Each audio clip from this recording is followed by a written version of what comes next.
sou Liduína Alcântara, sou da Forte Tecnologia e eu estou aqui com você hoje para tratarmos do trabalhador intermitente.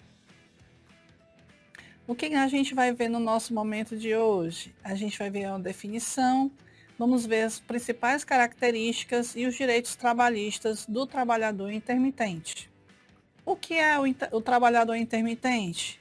O trabalhador intermitente é uma forma de vínculo empregatício em que o colaborador presta serviços esporádicos, recebendo remuneração e os encargos trabalhistas de forma proporcional ao período efetivamente trabalhado.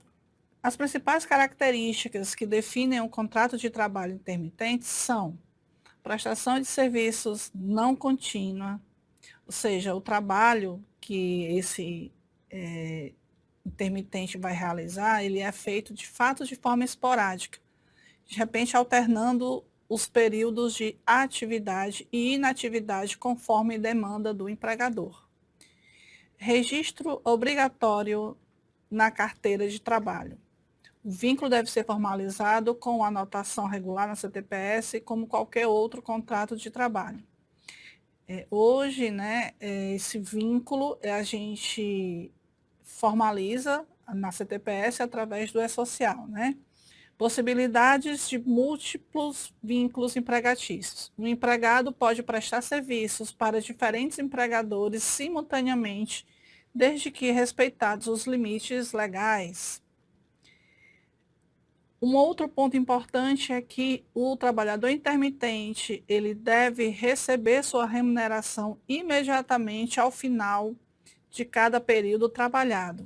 O pagamento deve incluir as verbas de salários, férias proporcionais com acréscimo de 1/3, 13º salário, DSR e FGTS quitados ao término de cada prestação. Proporcionalidade dos direitos trabalhistas. Os encargos trabalhistas são calculados com base no tempo efetivamente trabalhado, observando os percentuais legais. Faculdade de aceitação da convocação, e aqui é um ponto bastante interessante, né? O empregado intermitente, né, ele não é porque a empresa o convocou para trabalhar que ele é obrigado a ir trabalhar, ele pode rejeitar aquela convocação, né? Então, ele não é, de fato, obrigado a aceitar todas as convocações que o empregador eventualmente o faça. Penalidades por descumprimento da convocação aceita. Então, veja, apesar do trabalhador ele não ser obrigado a aceitar todas as convocações que o empresário faz, que o empregador faz, a contrapartida também existe, que é o fato de que, se uma vez que o empregado ele aceita a convocação, ele não pode deixar de cumprir aquela convocação, né? E caso isso aconteça, né, o empregado, porventura, não compareça ao dia e horários acertados com o empregador, poderá ser aplicado a multa de 50% da remuneração acordada né, conforme previsto no artigo 4 do artigo 452A da nossa CLT. Então, quais são os direitos trabalhistas do contrato intermitente? Pagamento proporcional de férias remuneradas, 13º salário, pagamento do DSR, direito à licença maternidade, sim, direito à licença maternidade, que porventura, né, aconteça, né? Seguro de acidente de trabalho, pagamento de adicional noturno e pagamento de hora extra. Vamos à prática agora dentro do Forte Pessoal. Dentro do Forte Pessoal, eu preciso me atentar a alguns detalhes. Quais? Primeiro, o cadastro do evento. Então, eu tenho que ter o evento para o cálculo do intermitente. Então, vou pegar aqui o evento 076, que eu já tinha criado, tá bom? Vou editá-lo aqui. E aqui o ponto de atenção é em relação ao campo valor, tá?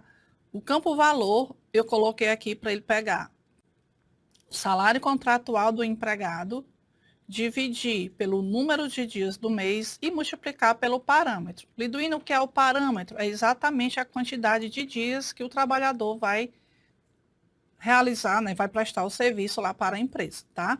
Esse parâmetro, ele é obrigatório, tá bom? E aí a gente vai colocar essas informações de obrigatoriedade, a quantidade de dias na movimentação dessa folha. Uma vez que o evento está criado, eu vou também de informar quais são as bases de cálculo de INSS, FGTS, Imposto de Renda e, no caso aqui, também do descanso semanal remunerado. Feito isso, eu vou pegar esse evento 076 e incluir na base de cálculo dos eventos de férias e 13º salário. Então, eu vou aqui no evento 160, que é o de 13º, vou pegar aqui o campinho de base de cálculo, vou inserir aqui o evento 076. Vou pegar também o evento 110. Liduína, por que eu preciso fazer isso? Porque o sistema, para calcular férias e 13º dos empregados, o sistema precisa saber para quais eventos ele deve olhar para calcular esses valores. Então, aqui eu coloquei também no 110 o 076, que é o salário intermitente.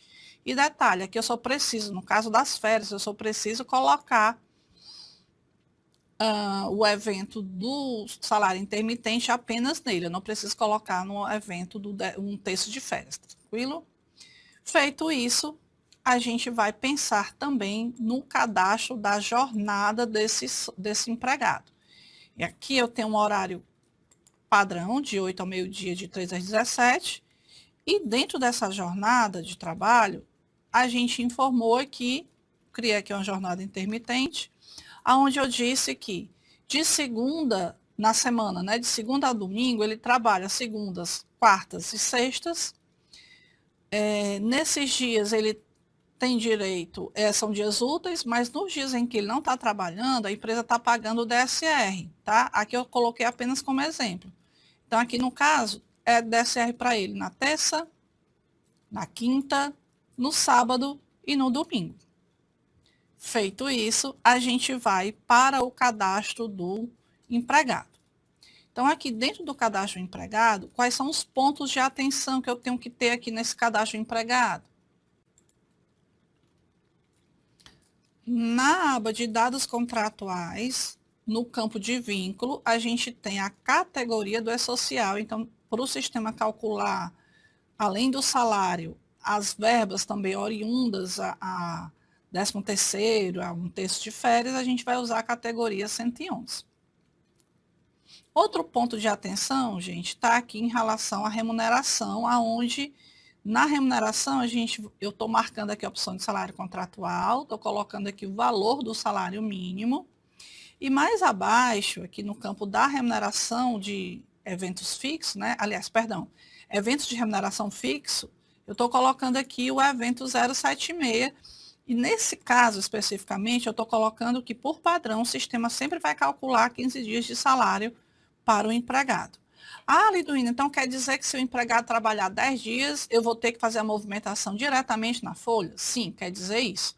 Se o empregado trabalhar qualquer quantidade de dias que seja inferior aos 15 dias, a gente vai fazer essa movimentação manualmente lá dentro do nosso sistema, da movimentação da folha. Vou confirmar aqui. Vamos agora criar a nossa folha de pagamento. Será? Não, não. Antes de criar a folha de pagamento, a gente precisa fazer a convocação do intermitente. Então, para fazer essa convocação, a gente vai em movimentos, empregados, convocação do trabalhador intermitente.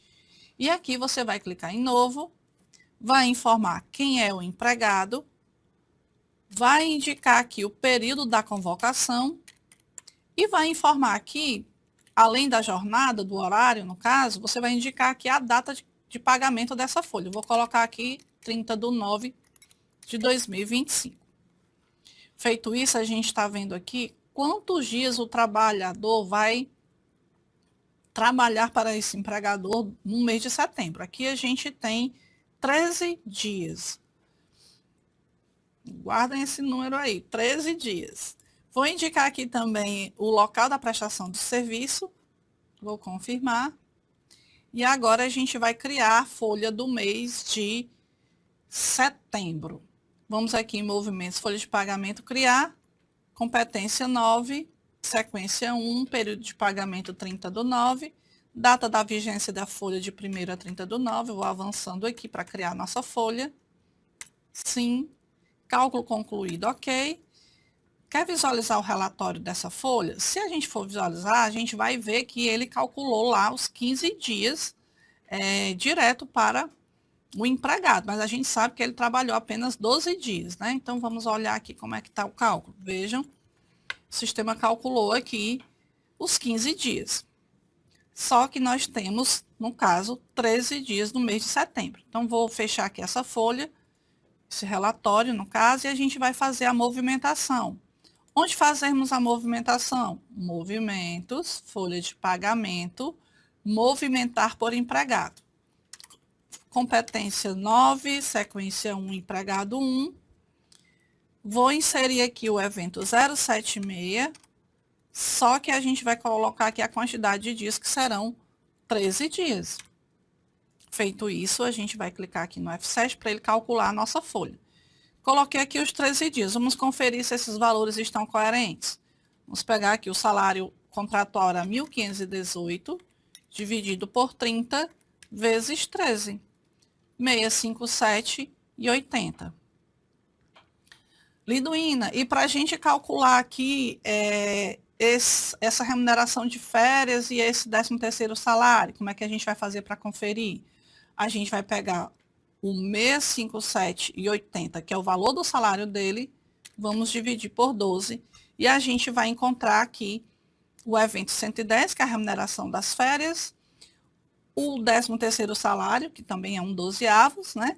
E 1/3 das férias, que ele calculou aqui como 18,58. Então, vou pegar aqui os mesmos 54,82, vou dividir por 3 para a gente conferir se o 13º, 1/3 das férias, perdão, está correto. E aí a gente chega ao valor de 18,27, batendo com o valor que o sistema calculou.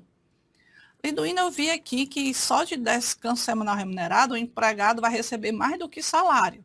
Aqui tem, de acordo com o cadastro da jornada, né? Então, a gente colocou que o empregado ele tem direito a DSRs às terças, às quintas, aos sábados e aos domingos. Então, se a gente clicar aqui em cima desse valor do DSR e a gente visualizar aqui esse relatório, por exemplo, a gente vai ver que o sistema fez exatamente isso. Pegou aqui os dias, né? Dia 2, dia 4, dia 6 é sábado, dia 7 é domingo, dia 9 é uma terça-feira. Então, ele calculou aqui os dias, informou aqui os dias, né? Pegou aqui o valor do salário do empregado, dividiu pela quantidade de dias úteis e multiplicou pela quantidade de dias não úteis. Por isso que o valor está tão elevado. Vou fechar aqui, a gente está vendo que o valor está correto. Ele aqui também calculou o INSS sobre o salário, né? Vamos visualizar aqui os valores do cálculo do INSS. Aqui para o INSS, ele pegou o quê? Pegou o DSR do empregado, pegou o valor do salário, pegou a remuneração de férias, acrescentou aqui 1/3, fez aqui as divisões das bases de cálculo, das faixas do INSS, e assim ele chegou no cálculo de R$120, 120,42. Mesma coisa ele fez em relação ao 13º, só que ele pegou só os R$54,82, verificou aqui os valores que foram descontados em relação à folha, né, em relação aos outros períodos, e aí ele chegou num valor aqui de R$4,11, que é exatamente o que está descontado na folha. Bom, gente, chegamos ao fim de mais um Force na Prática.